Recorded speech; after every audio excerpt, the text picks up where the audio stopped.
Amriteshwariyai.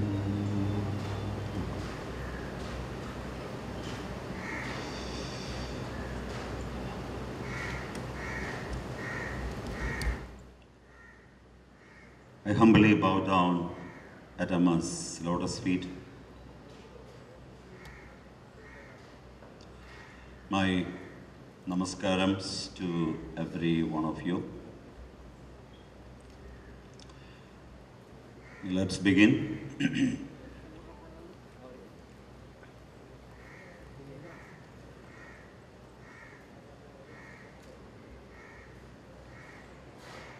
Do you have a cordless phone, a cordless microphone? Keep it ready, please. Okay? So, I want all of you to close your eyes now. Can you please close your eyes, all of you? And please don't open them until I tell you to do so, okay?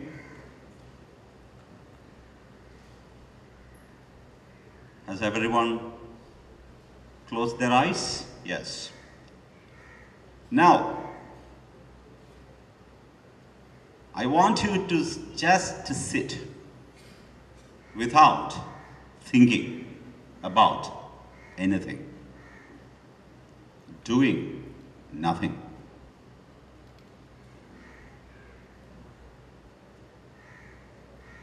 Don't think of anything, especially monkeys.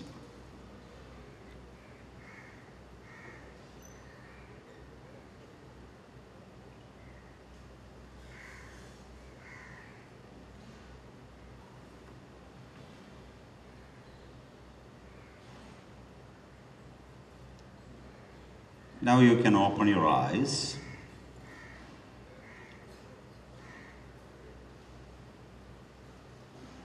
And now, one of you in the front row, can you answer this question? One of you.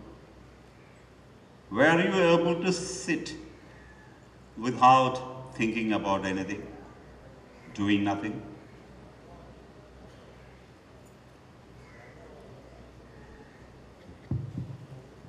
You have a mic, sorry, give the microphone, please. Swamiji, namaskar. Were you able to sit without thinking about anything? No. No. And I'm sure you didn't think about monkeys, did you? Actually, I think about it. You thought, okay, good. Please sit down. This must have been the case with every one of you, right? And this is what our minds are constantly engaged in. I'm just giving an introduction, and after that I will let you ask questions. If you tell your mind not to think of something, it will totally disobey your orders. It will do exactly the opposite of you have instructed it to do. A few years ago, psychologists at Harvard University did a research on the daily activities, thoughts, and feelings of people to find out how often they were focused on what they were doing and what made them most happy. The study revealed that people spend nearly half their time, that is 50%, thinking about something other than that they are actually doing. They found that people were happiest when they are open, loving, sharing, heart-to-heart conversation or exercising, and least happy when working, resting, or using their home computers. It's not my opinion. This is a research done by Harvard University, one of the best universities in the world. Even though they were involved in other activities, they were less happy. And now tell me, do you believe if I say there is a huge crowd following you. There is a huge crowd following you. Turn around, look back. Do you see a crowd behind you? Huge crowd, not the people sitting behind you. No, right? Do you see a crowd? No. But at the same time, do you think you are alone? Are you alone? Are you alone? Respond. Are you alone? No. And now I want you to close your eyes once again. Please, close your eyes. Please close your eyes and watch your mind. Watch your mind. Just watch your mind.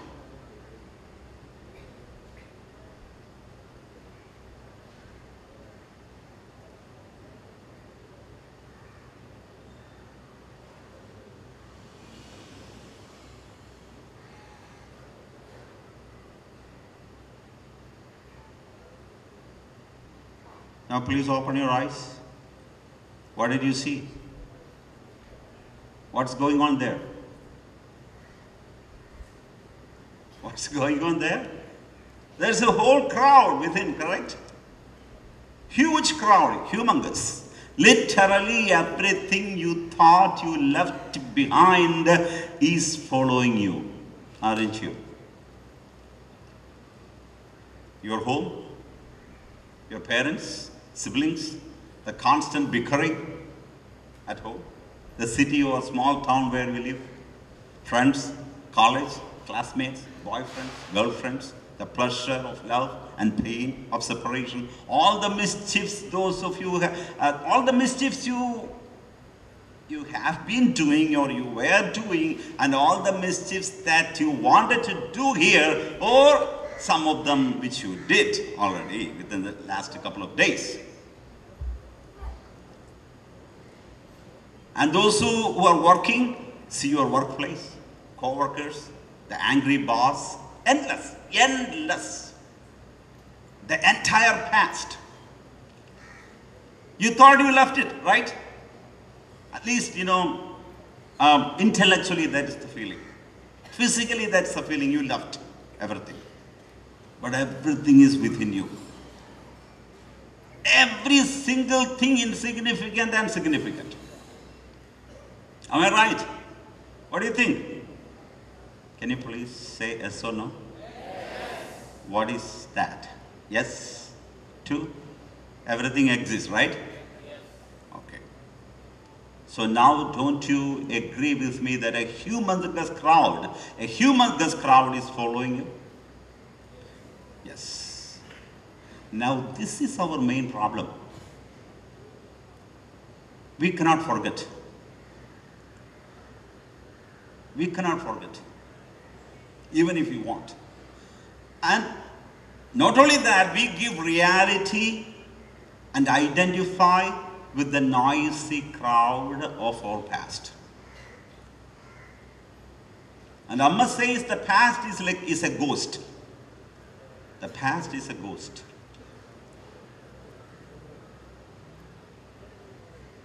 The past is like a dead body. It is not alive. There's no life. It's non-existent. It's not really significant in the present. And let me give you an example. Suppose you had a quarrel with your mother in the morning before you left for school, or college, or work. Okay? Clear? You had a quarrel with your mother before you left for school, college, or work. And in the evening, you return home and you see your mother standing in the front door of your house waiting for you, lovingly smiling at you, and comes forward to give you a warm embrace, a warm hug. But you haven't come out of the emotional hangover from morning. You still see your mother as the person who got angry with you in the morning. She totally forgot, okay? And she moved on. She totally forgot, forgave, and moved forward to the present. However, you are still clinging to that mood. You still see your mother as that person. We carry so many psychological hangovers like this. Your mother is not angry with you now. She's not angry anymore, but you are. Therefore, what happens? You miss the love of your mother, who is standing in front of you with open arms to give you a big hug to her beloved son or daughter. Correct?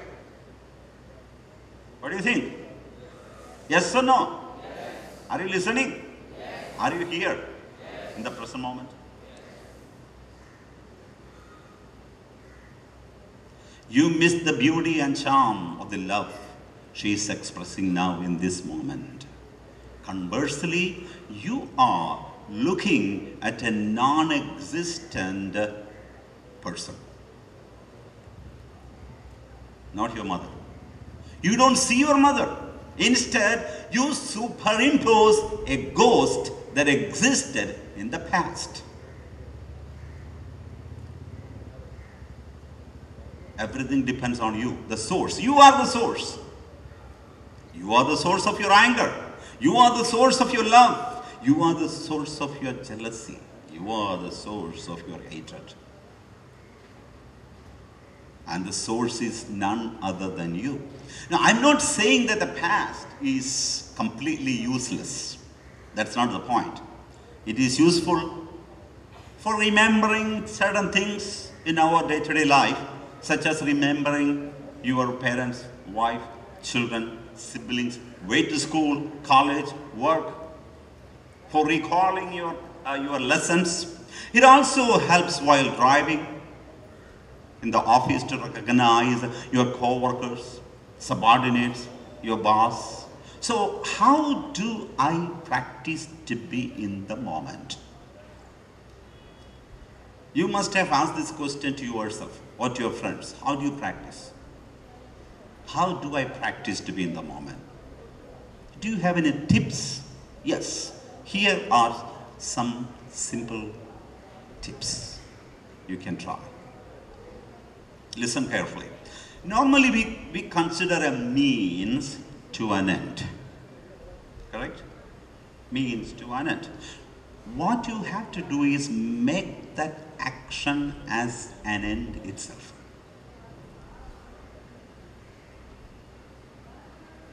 Got it? No. I will give you an example. You are totally exhausted, okay? Tired and sleepy. But you're also terribly hungry. You decide to eat something first.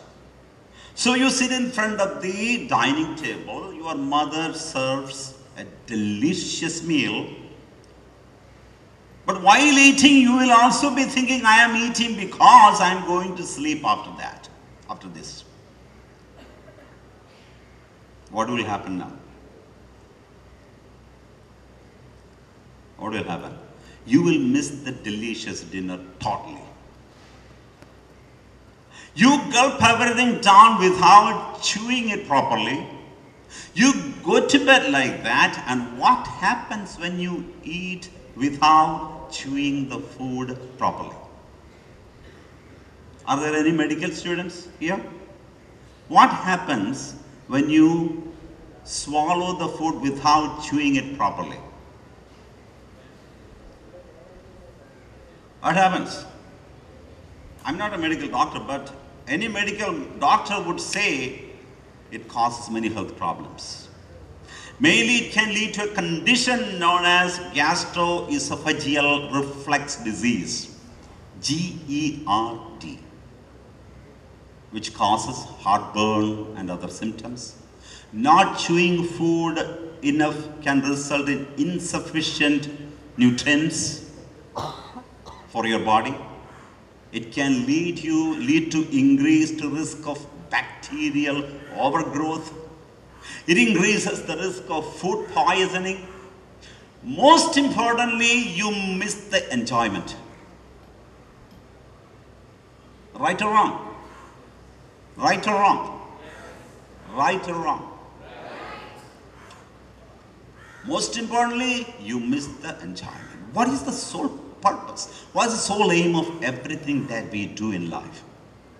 Enjoyment. Correct? Enjoyment. You say, you call it fun. It is enjoyment. What is the point in doing any action, even thinking? I mean, what is the point of doing any action if we don't enjoy that action? So, avoid committing to something that you are not interested. Avoid committing to something that you are not interested. For instance, this is just an example, okay? Just an example. Don't feel offended. Many of you have traveled a long distance far away from your hometown, from family and friends to be here. Correct? What was the purpose of your visit? What was the purpose of your visit? Can someone tell me? Microphone, please.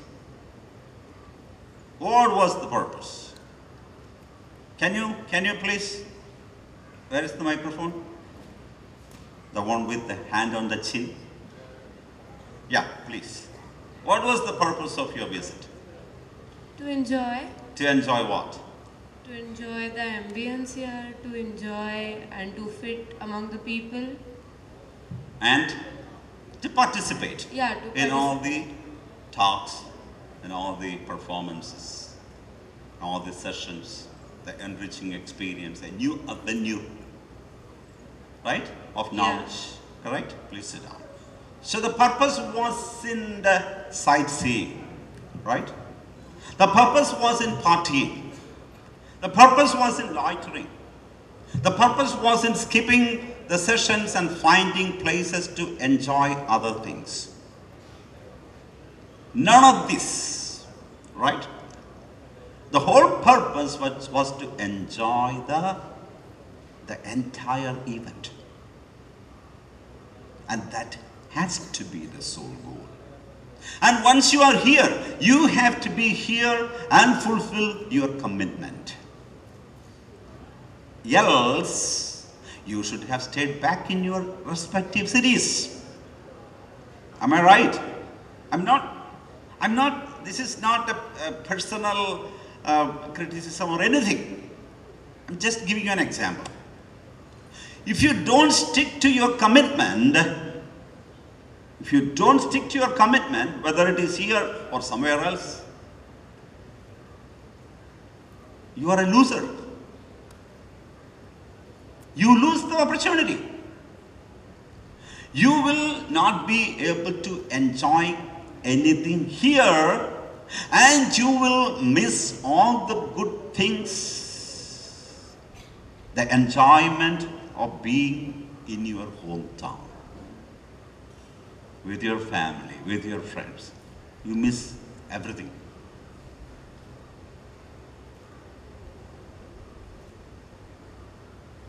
Excuse me? What did I say just now?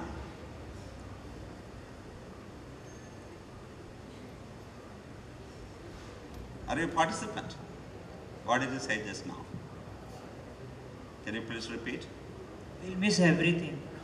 What? Family, friends, if we are not with No, just make it complete.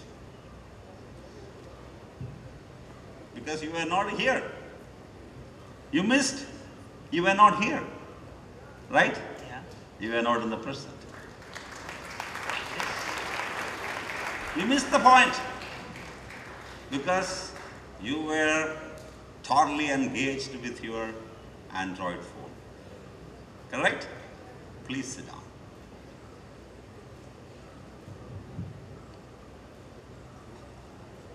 Amma says every single place in this world has a structure, has a structure. Every single place has a structure, a dharma, including your house.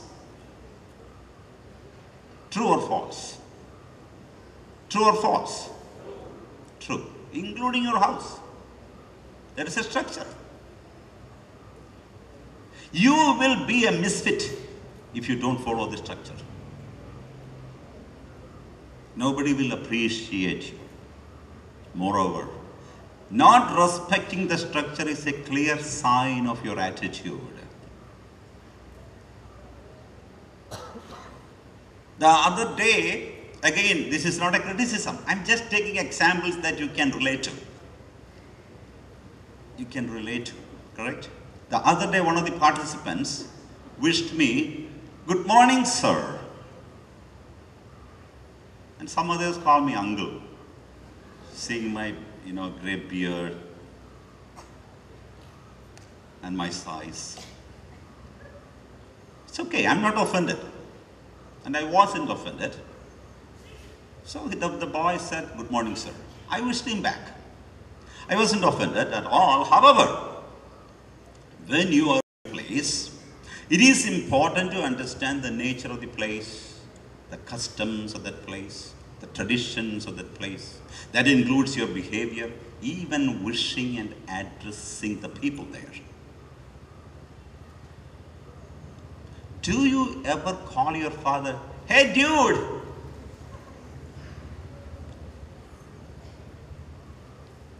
Will you? "Hey dude." Maybe for fun or to make fun of you. But normally, do you ever call your mom, "Hello miss"? You don't dare to call your boss, "Hey buddy."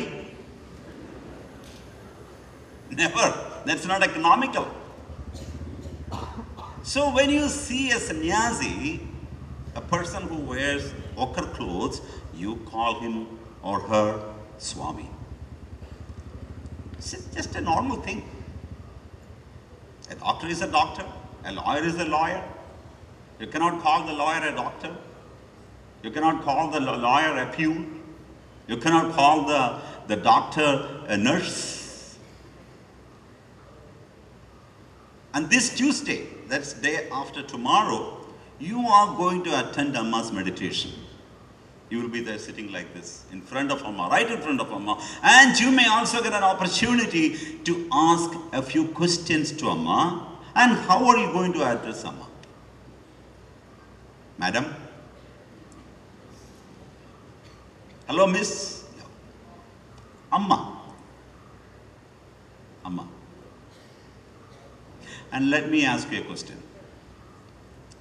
Where does action dwell? Action. Where does it dwell? Where does it reside? Action. Whatever action you perform, where does it happen? Anyone? Huh? No. I can hear them. But wait. You are responsible for the microphone. Stay there. Sit. You can have a chair, please. So where does action reside? You said mind, right? Suppose I'm scratching. I'm feeling a little itchy. And you scratch. Where does that action reside? Here? Here? And you said the mind. No.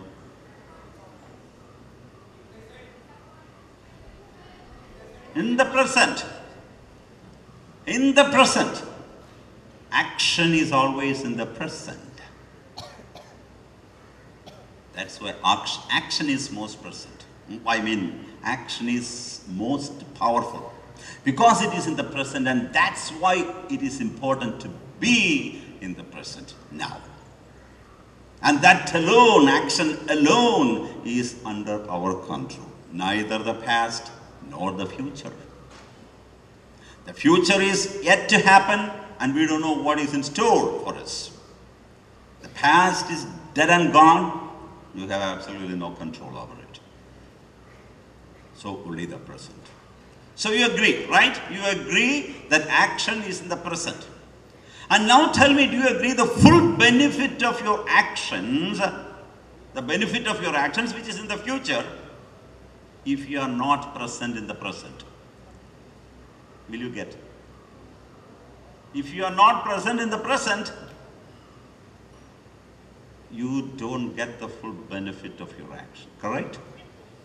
So, make your actions the ultimate destination. It's not the result. The result is not the ultimate destination. The result depends on how much energy, how much focus, how much love, how much attentiveness, how much dedication. These are all one thing, just one word, but these are all synonyms of the same word. So action is the ultimate destination. So instead of thinking I am showering, I am taking a bath because I am getting ready to go out to dinner. This is what we normally think, right? We are going for a party and we are in the shower. Will you be in the shower? No, you will be at the party. So I am showering because I am getting ready to go out of dinner. Instead of thinking like that, I am showering. Period. Full stop.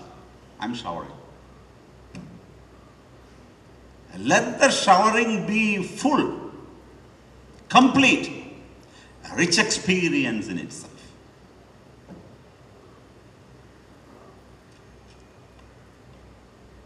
Now, let me give you some more tips to be now in the present so that you get the best out of the future. Number one, these are some tips. Avoid doing things unconsciously. Don't be on autopilot. We do that a lot of times. Even now, some of you are, you are staring at me as if you are going to eat me up. But are you here? You are forced to.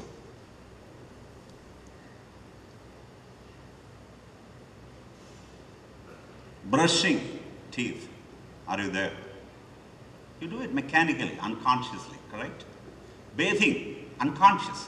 Driving, unconscious. Eating, unconscious. So many examples. Breathing. Are you aware of your breath? Yes, now. Oh, I am breathing right. I never knew that. Right? And what about your eyes?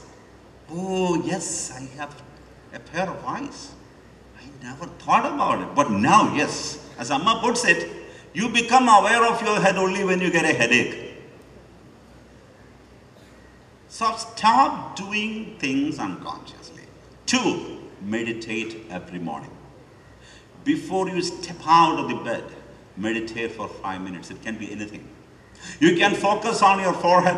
You can focus on your breath. Just normal breathing. Just normal breathing. But do it consciously. There is a rhythm. There is a rhythm to your breath. You can even pulse, heartbeat, focus, watch. And as you breathe in, have you ever observed as you breathe in? Just close your eyes. Close your eyes. Close your eyes, please. Breathe in and breathe out. Watch your breath. Watch your breath. Breathe in and breathe out. Through your nostrils. Breathe in and breathe out. Breathe in, breathe out. Now, open your eyes. Tell me, one of you here, what happened? What did you observe? Where is the microphone? Yeah, one of you, just one of you, whoever. Yeah. What did you observe? Just breathing. Maybe you understand it. Yeah. Yeah. What did you observe? You breathed in and you breathed out. I asked you to focus on your breath. What did you observe? Same thing. Nothing. Nothing special. Okay. What did you observe? What did you feel? What did you experience? Actually, I experienced that I was inhaling air and it was just going from my nose to my lungs. And then it's exhaling from it's coming from my lungs to my nose. That's all. That's all. That's all. Yeah. And anything else? Yes. What did you observe? What did you feel? So in the previous 2 times we got carried away by our thinking when we closed our eyes. But now in this time our full focus was on our breathing. So we don't think about anything. We was just living in the present. Okay, please sit down. Now, I want you to close your eyes once again. Please close your eyes. Sit straight. Sit straight. Keep your legs in normal position. Keep your hands on your knees. Like this, just like that. And now, close your eyes. Slowly breathe in. Do you feel the cool air going inside? And breathe out. And do you feel the warm air in your nostrils? And as you breathe in, you feel the cool air in your nostrils. And when you breathe out, you feel the warm air in your nostrils. Open your eyes, please. Did you observe that? So none of you observed that. And you can focus on that. Meditation. Simple. Very simple. Now, practice forgiveness. Practice forgiveness. If someone has hurt you or harmed you, it could be your friend, boyfriend or girlfriend, could be your parents or siblings or one of your relatives. Unburden the heart feelings by forgiving them. Imagine, just imagine, mentally imagine that you are smilingly offering them a rosebud. You don't have to physically do it, you just have to visualize it. You are giving a rosebud, smilingly, and saying thank you. It's not easy. It's not easy to forgive, but it is an important step to be in the present. Remember that forgiving, Amma says, remember, forgiving someone does not excuse their behavior, not necessarily. You are not excusing their behavior. It's also something you do for yourself and not the other person. This is a healing process. By forgiving, you are accepting, Amma says, you are accepting the reality of what happened and finding a way to live in a state of resolution with it. You are resolving the situation. This can be a gradual process and it doesn't necessarily have to include the person you are forgiving. You don't need to include that person. Forgiveness isn't something you do for the person who wronged you. It is something that you do for yourself. And it can help you heal. Now, 5. I gave you 4 tips. Did you count? Did you count? Did you count? What was the first one? Huh? Avoid unconscious actions. And what was 2? Meditate. What was 3? Sorry? Practice forgiveness. And now this is the 5th one, right? Ah, yes, you are in the present. Okay, very good. This is number 4. Use technology only when it is necessary. Or the entire humanity, especially when you go to airports, you will see that. People don't see what's happening around. There is absolutely no connection. They're all on their phones.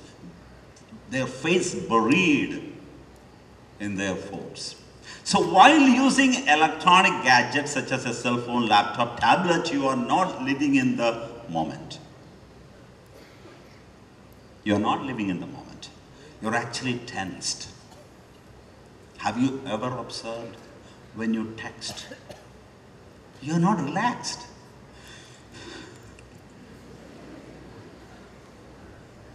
Look at the person's face.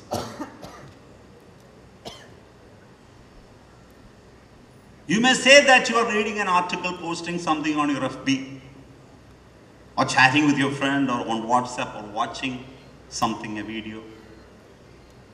It is okay to use them when it is necessary, but letting them use you, letting the devices, the inert, the insentient objects, gadgets, use you is dangerous.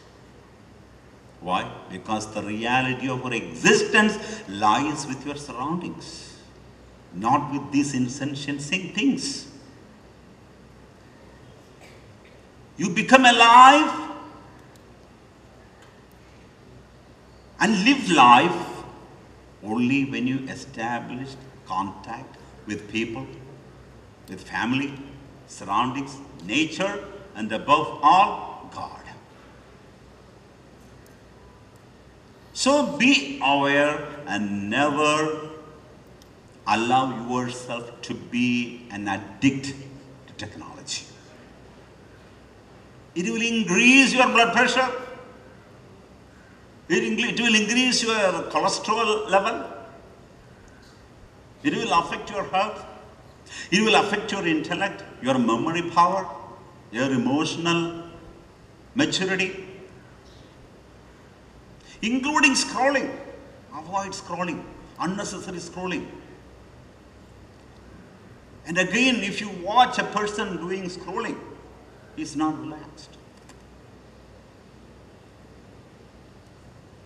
And now what is the next point? What number? 5. Try to create a shift in your attitude. Try to create a shift in your attitude. Any action will become burdensome if you consider it as a chore. If you consider it as work. Any action, even this session, attending, participating, will become a burden. Will weigh you down if you consider it as a work, a chore. You will lose your enthusiasm, vigor, and you will easily become irritable because you thought you were going to do something else here. You thought you were going to have fun. I mean, it is your concept of fun, but that's not real fun. You will become irritable, angry, and your whole life will become dry if you consider any action as a chore. So learn to love your work, whatever it is. Most of us spend 5 days a week at work, and remaining 2 days are filled with work thoughts, worries, and frustrations. So learn to love your job, or find one you can, and you will find it easier to live in the present moment. On the next point, 6th, right? Yeah. Remind yourself that you are not alone. You are not alone. Our concept is, only if the other person is with me, I will be happy. Otherwise, I'm alone. If the other person is not with me, I'm alone. I'm lonely.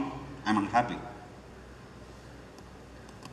You are connected with the entire creation because you are part of creation. It's like the electricity, the bulb, The light bulb is part of electricity. Light is part of electricity. Likewise, you and me and the entire creation are connected. So we are not alone. As Amma says, whether you will laugh or cry, days will go by, so better laugh. Just as any other decision, happiness is also a decision. A firm decision, come what may, I will be happy because I am not alone. God is with me. The entire universe is with me. It's true that you cannot control every single aspect of your life, but you can control how you react to things that happen. So how many points did I communicate with? Did I share? 6 points. Okay, now it's your turn. Questions. My introduction is over. We have, how much time do we have? Half an hour? Half an hour, okay. My question is that, hello? Oh yeah, please go ahead. Sir, my question is that, how can a person change the world? Even if a pot full of flowers, the person pick the most beautiful flower from the pot, not that dull ones. So how can a person change the world? How can a person change the world? Yes, sir. You cannot really change the world. To be very honest. You cannot. But you can change yourself. As Amma says, if you change yourself, others will change automatically. That's what happened everywhere in the world. The individual changed, the whole society changed. Mahatma Gandhi was just one person, right? And he said yes to one value. And what was that? Non-violence. That changed the entire India. So many minds. And now take Amma's example. Amma is physically, objectively looking, she's just one person. But when Amma decided, my path is love. My path is acceptance. Even initially, when Amma started embracing people, irrespective of their gender, whether they were rich or poor, healthy or unhealthy, children or grown-ups, poor or rich, man or woman, she started embracing everyone. And this started maybe mid-60s. And you can just imagine the traditions, the customs and habits. People were more traditional, conservative, orthodox. And Amma's parents were very strict disciplinarians. And they did not like. They objected. The entire coastal area, they couldn't accept. Media couldn't accept. Society, they criticized, scandalized. I mean, out of their concern, the parents, because Amma for them was their daughter, a female form. She was to be given away in marriage. They were concerned out of love. But later they realized. But at that point of time, they were worried. But Amma, she continued because she was so determined. There was absolutely no uncertainty. For the last 39 years, I have been with Amma. I met Amma in 1979. Not even a single day she doubted to give darshan. I have never ever heard Amma saying, should I give darshan today? No, never. Such determination, such certainty. No doubt. because she knew what she was doing. She embraced the path and she was determined to move forward with it, whatever happened. Whoever criticized, scandalized. And because of just one person, hundreds of thousands of people, millions of people across the world changed. Thank you so much. Pranams to the lotus feet of Swamiji. Sorry? Swamiji. Pranams to the Sir, lotus. can you please hold the microphone close? Sure. Pranams, Swamiji. My question is youth-centric question and the minds of youth of today.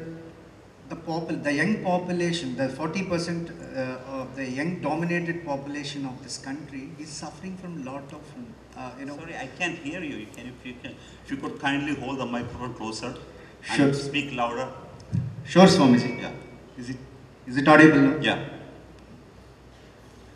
Swamiji, we proudly say that India consists of the 40% of young population and we are the young country. But unfortunately, most of the youngsters are suffering from a lot of complexes and lot of relationship problems and lot of the understanding towards the situations, as you rightly said in the tips. Even Swamiji, if I am honest, even the 25% of this crowd might feeling that Swamiji is saying something forcefully, and we are not something forcefully. I'm not saying everybody. I mean to say, Yeah. the mindset of the youngsters. How many of you felt that I'm forcing something on you? Be honest. How many of you felt? Raise your hands. How many of you felt that I was forcing something on you? Please.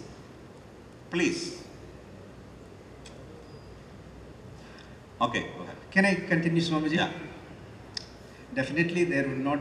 I understand that. Yes. Is it not the extreme westernization of the mindset and the commodification of everything in the society?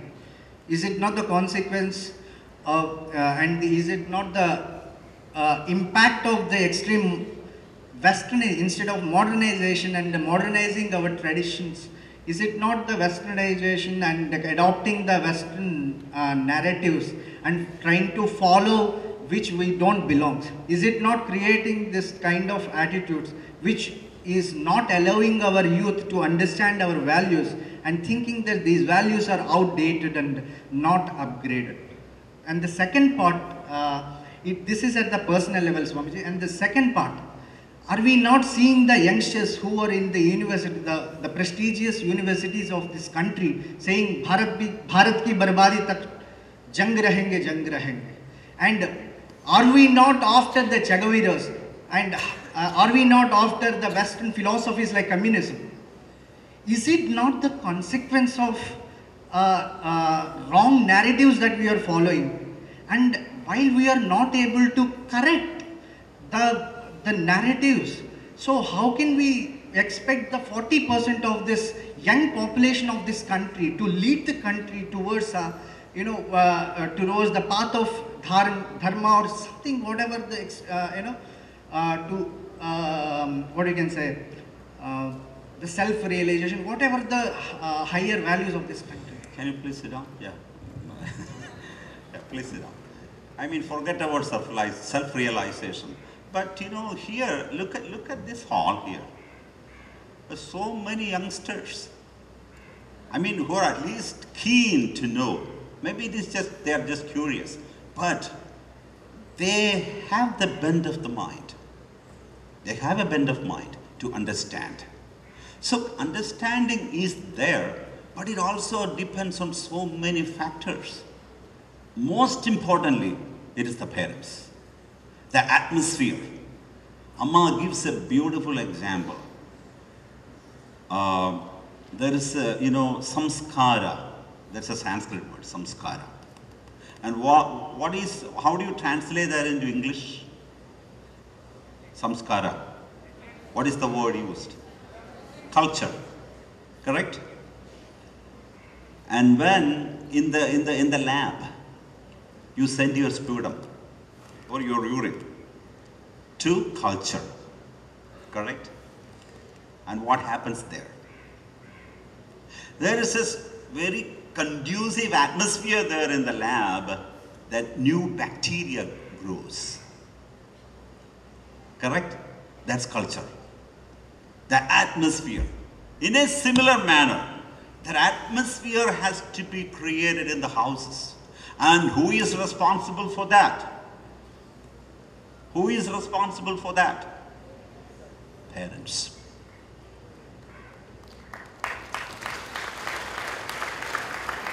Why do our youngsters blackmail their parents? Because their atmosphere was not created.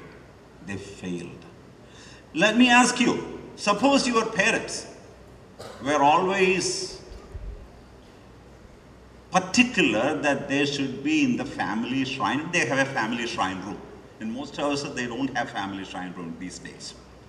But suppose you had a family shrine room. And then your parents would every single day during dusk time, twilight, they would sit in the prayer room. They will pray for half an hour. And as a child, you are watching this. Children are very, very, very observant. So as a little child, you were always seeing your parents praying. And now wherever you go in this world, whatever you become, this will be part and parcel of your existence. You will never forget that. Instead, if they're watching a movie during that time, or your father was drinking at that time, it's going to be hopeless. So lead by example. And to be precise, you cannot expect anyone to understand you. Do you think people will understand you? Even people who are closest to you may not understand you. Because understanding is not easy. Understanding is not easy. It takes a lot of courage, takes a lot of love, compassion to understand. Even your closest friend, even your parents, unless they are very, very mature people. So if somebody is ready to understand you, good. If nobody is ready to understand you, don't bother. It is their business. Don't become too concerned about others, because that concern will disturb your own growth. So what Amma says, grow according to your inner light. That's most important. Create the inner light. And prior to that, the parents should be able to create that atmosphere in the house. And in that atmosphere, culture grows. Culture just happens. You understand, your understanding simply grows, unfolds. So only a few are capable of understanding it. The larger mob is incapable of understanding anything that goes beyond them. But it is their freedom. If you don't want to understand, it has not to be, you cannot force it, can you? Can you force understanding? World over, all over the world, people with this, we have this common expression. Your friends or your teachers, your boyfriend, your girlfriend, your wife, your husband, every single day may tell you, I understand you, honey. I understand you, darling. I understand your pain. But do you think they really understand? I mean, they might be saying it sincerely. So understanding is not a simple thing. It needs tremendous love, it needs tremendous courage. I remember a joke. A man called his lawyer and said, I want to sue that man who lives across the street, from me. I want to file a case against him. And the lawyer asked, of course we can do that, but what is the matter? Why do you want to sue him? The man said, he called me hippopotamus. Then the lawyer said, yes, of course, we can, I think we can sue him. But when did he call you hippopotamus? And the man said, 6 years ago.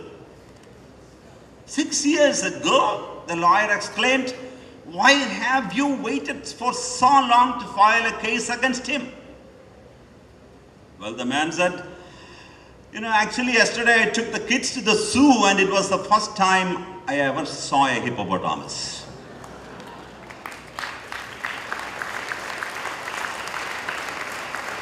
So this is the kind of understanding we have.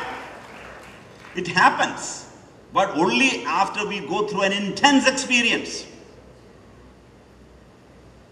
See, now you see, all of a sudden you see so many people jogging, running along the seashore, in parks, in roadsides.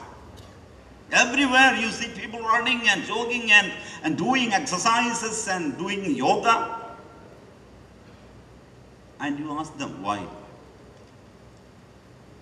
Oh, I was all right, perfectly all right, but suddenly, my blood pressure is always up. But the doctors have been telling him,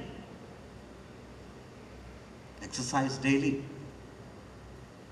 Otherwise, you will have problems. But you never listened. But now he is already a blood pressure patient. Now suddenly awareness dawns. Now he is running and jogging. So for the question, what should be done so that people can understand you? The answer is, in fact, nothing can be done. The best and the easiest is understand yourself. Understand your limitations, understand your weaknesses, and compete with yourself, not with the other. Compete with yourself, compete with your own weaknesses and go beyond, overcome them. And then your understanding grows. And for the question, we imitate the Western culture. Whose fault is it? Again, it's your parents. Don't blame your neighbors. Don't blame your friends. Don't put the blame on someone else. No, it's your fault. When I say it's your fault, it's the fault of your parents also. The responsibility is theirs as well. And now when you imitate Western culture, for example, you revolt. What do today's youngsters want? What do they wish? They want financial security from their parents. They want their parents to provide a good house. They want their parents to give them physical security, emotional support, food, clothing, car. They want everything from their parents. But when it comes to freedom, they say, I want freedom. It's pure imitation, poor understanding.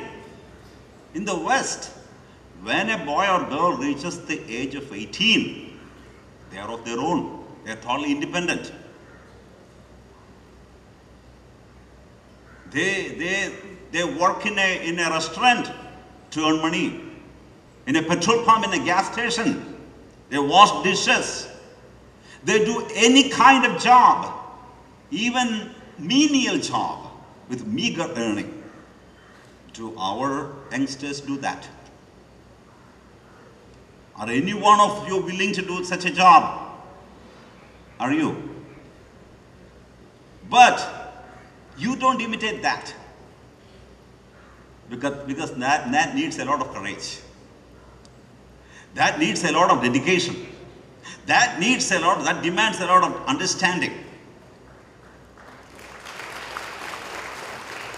But you imitate sagging pants. Yes. Easy. Sag. Stop sagging. You see this signboard in many parts of the US now. Stop sagging. Torn pants. Oh yeah, of course. You buy a pants for 500 or 1000 rupees and then you cut it into pieces to make it stylish.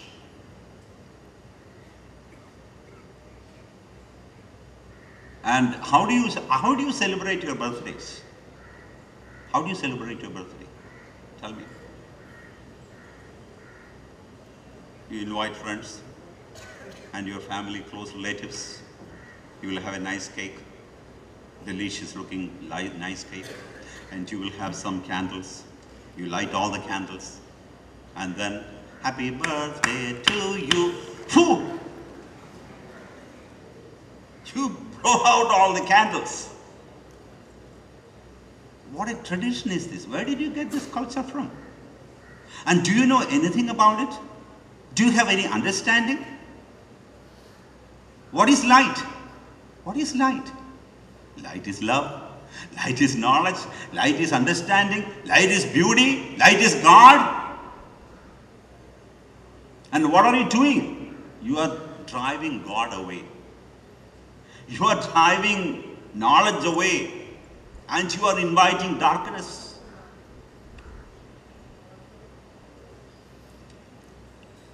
I mean, I'm not, Westerners, they are, you learn from their work culture. You learn from their manners, group manners, their hard work, their dedication, their discipline, but you don't learn none of that. Can any one of you tell me where do you get this, the history of sagging pants? Can anyone, how many of you sag? Most of you, boys. Can any one of you tell me the history of sagging pants? Anyone? Can I tell you? And you may stop sagging once you hear this. This is on record. You can go to Google, search the history of sagging pants. It started, I think it is the 60s in the prisons. And the jailers, they wouldn't give them a belt to hold the pants, because they thought that was a weapon. The belt was a weapon. They can use it as a weapon, or they can even hang on it. So they wouldn't give. So they always have to adjust their pants. And then, it became, natural, of course, if you don't have a belt to hold your pants up, it will sag. And then later, what happened? In jails became the breeding ground of gay culture. And then sagging was a message to another man saying, I am available.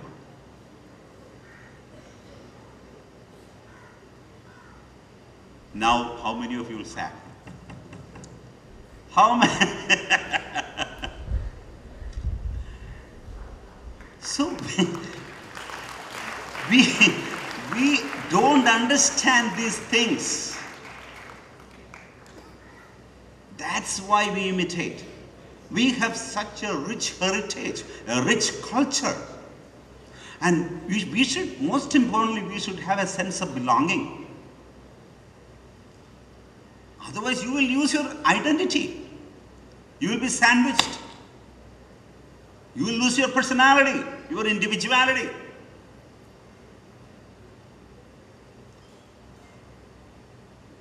So whose fault is it? It's our own fault.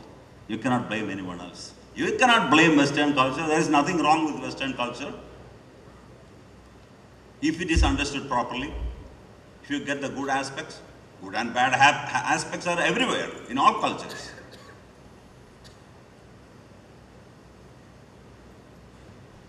Okay? I think we may have to wind up soon. Maybe one more question, right?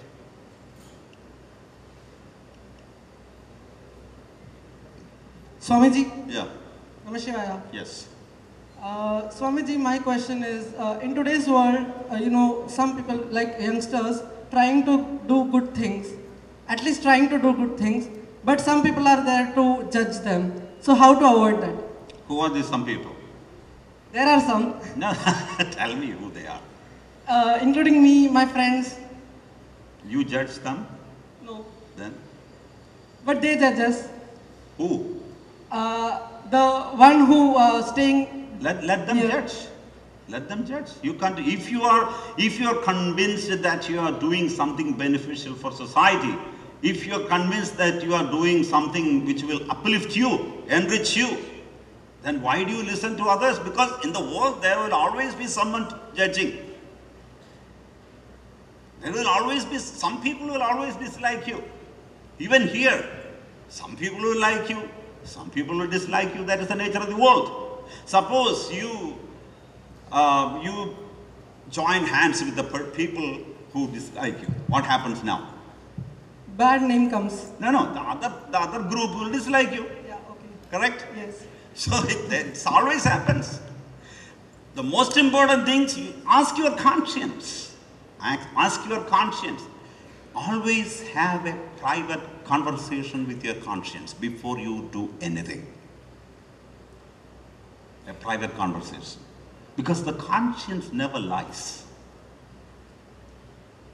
Close your eyes and ask, am I doing the right thing? That's meditation. That indeed is meditation. Am I doing the right thing? Sit quietly. And if your conscience ever tells you no, don't proceed. But if you're okay with your conscience, it's absolutely fine. So if you are convinced that if you are doing good things for society, that the things that you do will help you grow, don't care about others' judgmental attitude. Just march forward and you will certainly win. Okay? Swamiji? I wonder, the girls have no questions? Yes, let one of the girls ask a question. Or,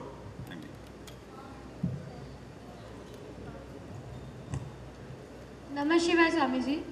My question is, as you were talking about you are wearing this orange cloth, so we should say you like Swamiji, Maharajji, or No, not Maharaj. like something like that, Swamiji and something like that. Okay. So is it that the only way to judge a person or the only way to recognize a beautiful or an honorable personality is the way or their clothes or the respect we do? No, it is not just the clothes. It's not just the clothes. Absolutely, that's what I really want to ask. It is the quality of this person, not the quantity. We always judge people by quantity. Suppose someone is rich, many cars, Rolls-Royce, Bentley, Lexus, Mercedes. Then we call him a great person. That's wrong. Quantity can come and go. But we judge a person by his quality. So give importance to the quality, not the quantity. Just an example. Suppose Amma had a twin sister who looked exactly like her, close resemblance, looked very much like Amma. Her nose, her eyes, her height, the way she walks, the way she talks. Will you respect that person? Will you worship that person? I don't. Nobody. I mean, of course, because she is Amma's sister, we will respect her. There is no doubt about that, but we will not worship her. So the quality is what attracts you. And along with that comes pure love, selflessness, all virtues. So we worship someone, we adore someone, we respect someone because that person has quality. Qualitative life, not a quantitative life. Mahatma Gandhi was not a rich person. He had no Bentleys, he had no Rolls-Royce cars. He was like a mendicant. He lived like a what do you call, a sadhu. He did not even wear a proper shirt. Only a dhoti that reached up to his knees, correct? But we still respect him. Amma. And there were so many Mahatmas in our country who were not rich, but they led a qualitative life, a life of quality. So people still remember them, people still worship them, people touch their feet, not because they are wearing ochre. This is just a symbol, symbolic. It's like a doctor's stethoscope or a lawyer's overcoat. Thank you. Om Namah Shivaya, Swamiji. Yeah. I would like to ask you, our minds control us, but how do we get control of our minds and emotions and the tantrums that we get? You know, normally we are in constant war with our mind. That's the Mahabharata war. The past fights with the present fights with the future. Correct? Each thought is fighting. So the question is like asking, how do I find peace with myself? How do I find peace with myself? Stop war. So you cannot really control the mind. You can only be friends with your mind. You gain mastery over your mind. You're not controlling the mind. You're just watching your mind and telling the thoughts, stop overpowering me. And you give an auto-suggestion. You are suggesting, continuously suggesting. But it is a friendly approach. So forget about that word control. You cannot control anyone in this world. Can you control your wife? Can the wife control the husband? Can the parents control their children? No. But you can be friends. And when there is friendship, there's harmony, there's peace. Correct? And that friendship also means love. So you have to be friends with your mind. It's like taming a horse. How do you do that? If the horse is running, you have to show some hay, and the horse comes close. And what is that hay? It's the meditation. It's a mantra. A mantra you may want to get from Amma. And use that mantra to tame your mind, to train your mind, your thoughts. And gradually you will win a victory over your thoughts, your mind. So it's a gradual process. It won't happen all of a sudden. So stop the war, stop the war. And who can stop the war? Only you can stop the war. And how do I do that? Just watch. Just, suppose you're watching a river flowing. How do you watch it? You stand on the shore and just watch. And when you watch, what happens? You are a witness. You don't identify with the thoughts.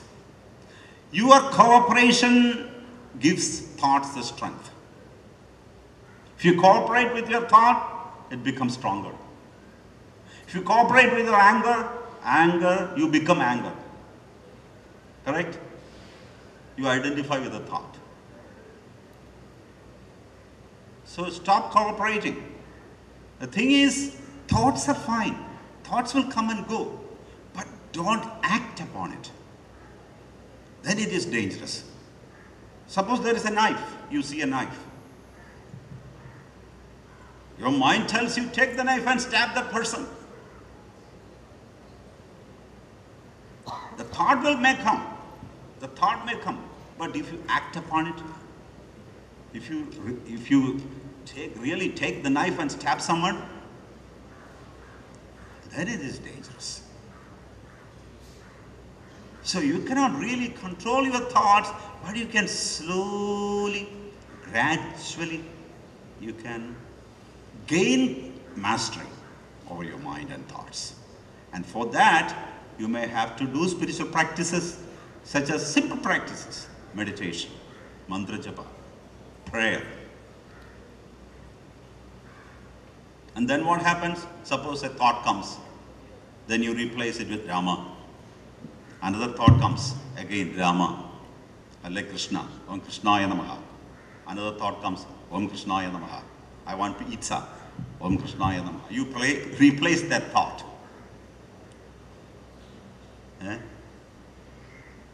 I want to go out partying with my friends, Om Krishnaya Namaha. You replace that thought, and that thought goes away. I want to sneak out of my house in the night. Om Krishnaya Namaha.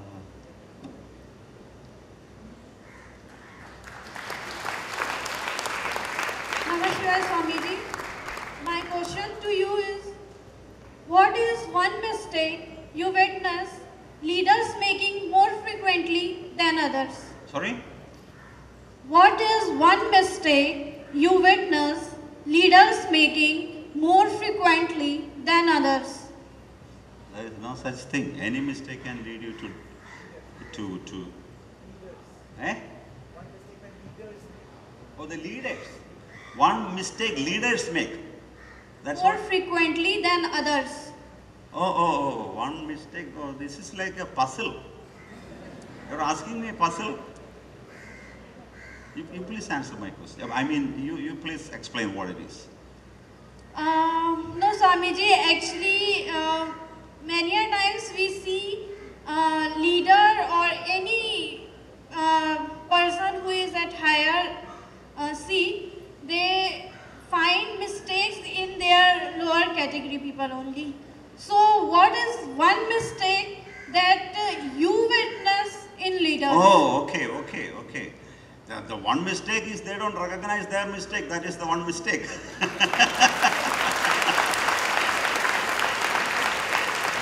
They don't recognize their own mistakes.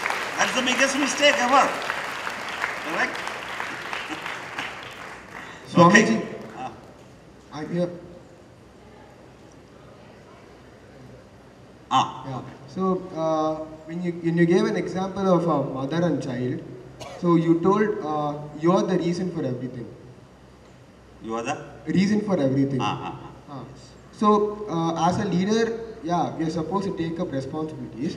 But if I keep on saying I am the reason for everything, then how will I find the root cause of the problem? That itself is the way. That itself is the way. I'm the root cause. That means you are, that's not just a verbal, that's not something superficial. You are asking yourself. It's an inner inquiry. Am I the reason? So, without blaming someone else. But instead you told you are the reason. Like, it is not a question, right? You told a statement telling you are the reason. No, you are the reason means each individual. Not just me or you, but everyone. Everyone. Every single human being is supposed to ask this question. Did I commit any mistake? Because everything comes within you, not from outside. Suppose you go away from here to the Himalayas hoping that you will find more peace. Will you be at peace? Will you be at peace? You are changing the situation. But your mind is coming along with you. Correct? You are carrying the same mind to the Himalayas. And you are going to fight with the same mind there. So where is the cause? Is the external circumstance the cause? Come on, tell me. No, but you just mentioned that you are the reason, right? But how is that possible again? I didn't get my doubt here. I said you are the source. You are the source of everything. That's what I said. But if there is a problem that's happening, how am I the source for it? How? How am I the source for it? For whatever the problem is happening. Oh, how are you the source? For every problem that's happening. Because the way you look at it. The way you look at it.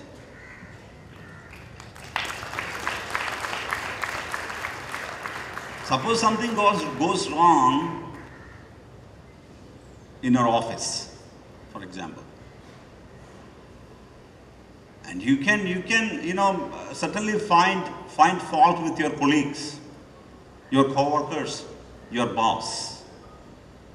But what will happen? You will lose the time and energy to correct that situation by blaming others. So instead of that, if you try to correct your perspective, the way you look at that particular situation, it will help. It will help. You find your weakness. You find your limitation. Ask yourself. Because if you're going to fight with every single situation, then it is endless. Wherever you go, problems will be there. So rather than correcting the outside situation, it's better to correct the mind, the perspective. Thank you so much. Did you understand what I said? No, you did not. I thought so. The point is, again, if I correct my perspective, it is only my perspective that is changing, but not the problem, right? The problem is not changing. The problem is the same still. No. The problem is in your mind. Because only by changing you can change the problem. It's not about changing my perspective. The problem is not solved yet. How will I solve the problem? If can you give me an example?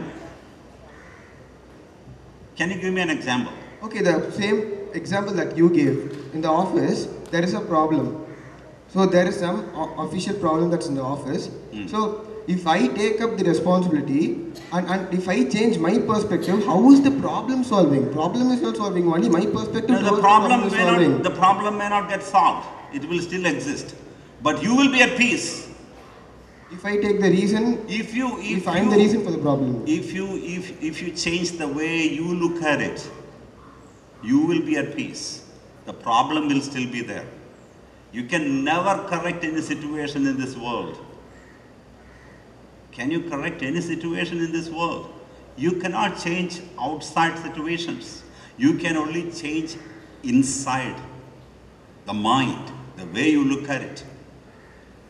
So that problem won't trouble you. The problem won't trouble you. That's most important. If this is the case, how will youth solve the problems in India, Swamiji?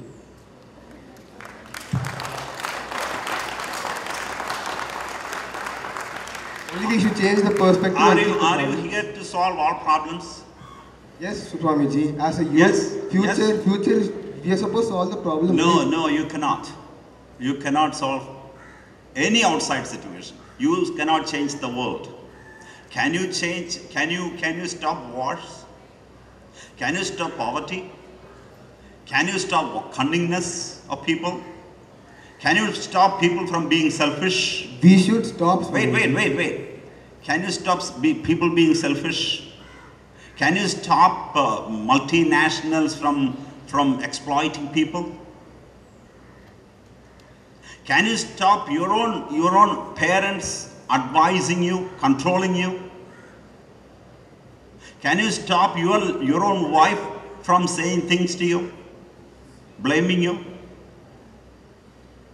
Can you stop anything? You can, but only if you change.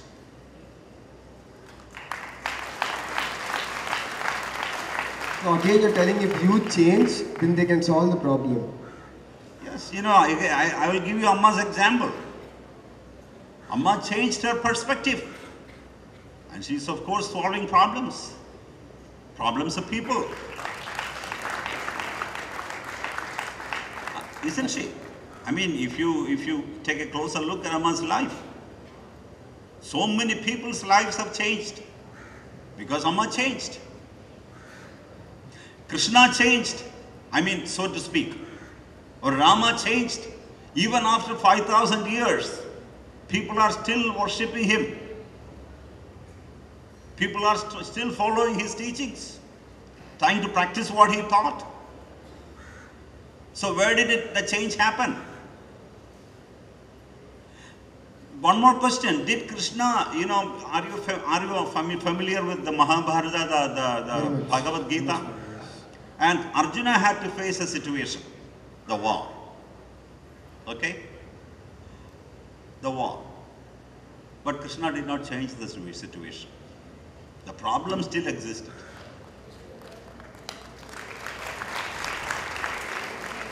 But Krishna helped Arjuna to change his perspective, the way he looked at the war. Because the war was not created by him. He did not want the war to happen. He and his brothers, the Pandavas, they wanted to resolve the situation. And Krishna helped them to resolve the situation. He even became an emissary of the Pandavas. He went and begged to the Kauravas. Let there be peace. Give them what they deserve, their right, their kingdom back, or at least 5 houses, 5 towns, 1 house. But what did Duryodhana say? He said, nothing doing. The gods have made me like this. I cannot be at peace with the Pandavas. Swamiji, you told changing perspective will not solve the problem. You are repeating the same question and you don't understand the answer. Thank you, Swamiji. Yeah. You can only be at peace with yourself. And once you are at peace with yourself, you may also help others. If you are not at peace with yourself, you can neither help you nor others. That's how you resolve the problem. Namah Shivaya, Swamiji. No. I want to finish this. Tell me what you understood.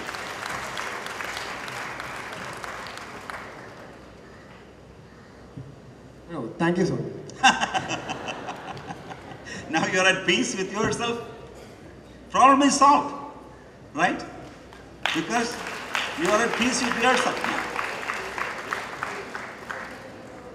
See, for example, you know, there is a problem at your house. The parents, just a family of five members, say for example, or 4, your parents, you and your sister. There is a problem. How do you resolve that situation? Tell me. It's a problem. There is a fight. Your father wanted something, your mother wanted something else, and your sister wanted something else, and you wanted something else. 4 different opinions, 4 different desires, 4 different wants. For breakfast, you wanted omelette. Your sister wanted burger. Your father wanted idlis. Your mother wanted dosha. How do you resolve? It's a problem. How do you resolve? Tell me. Just like any other problem. See, problem can be in the house. Problem can be in a village. Problem can be in a nation, within the nation, national problem, international problem. And this is the family is the smallest unit. This is a problem. How do you resolve it? Tell me.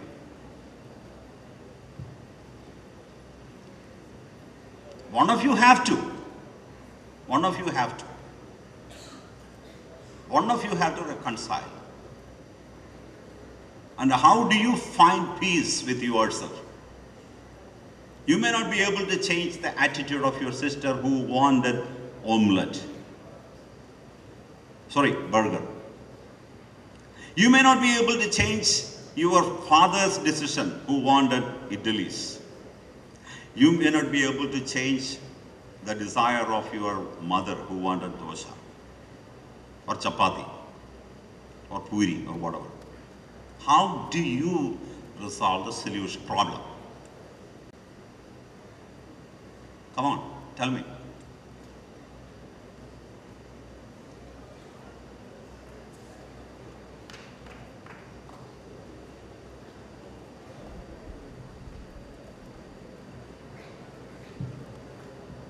Swiggy, Swamiji. Huh? Swiggy, Swiggy.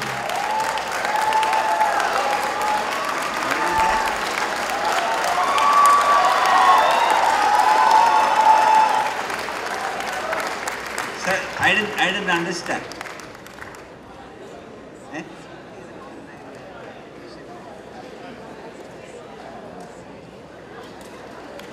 Okay, fine. Fine.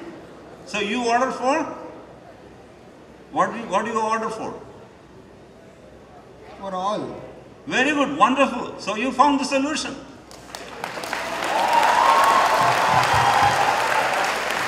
You solved the problem. And in this case, you took the responsibility. You changed your perspective, right? Yes. You had several options. You could have insisted that nothing doing, I want my omelette. And I don't care about others. But now what happened? You care for all three. All four of you. Your parents, your sister and yourself. You found the solution. Why? Where did that solution arise from? From where did that solution arise from? Tell me. Thinking about others. Sorry? Thinking about others too. Where did that solution arise from?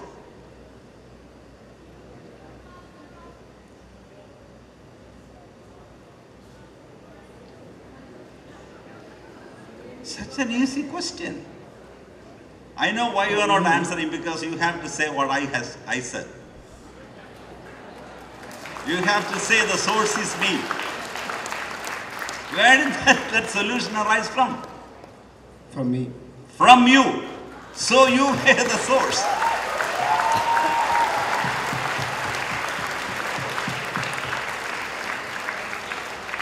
You resolved. You were at peace with yourself. And when you were at peace with yourself, you had more clarity about the situation. And that clarity of mind helped you to think about others, and to, even though it was a little, even though you may have to spend, even though you had to spend some money, you thought it was better to resolve the situation by caring about others. So that caring attitude, that's a change in your perspective. So you were the source. Okay. I think we should finish. We have another session. I'm sorry. Maybe we will meet some time.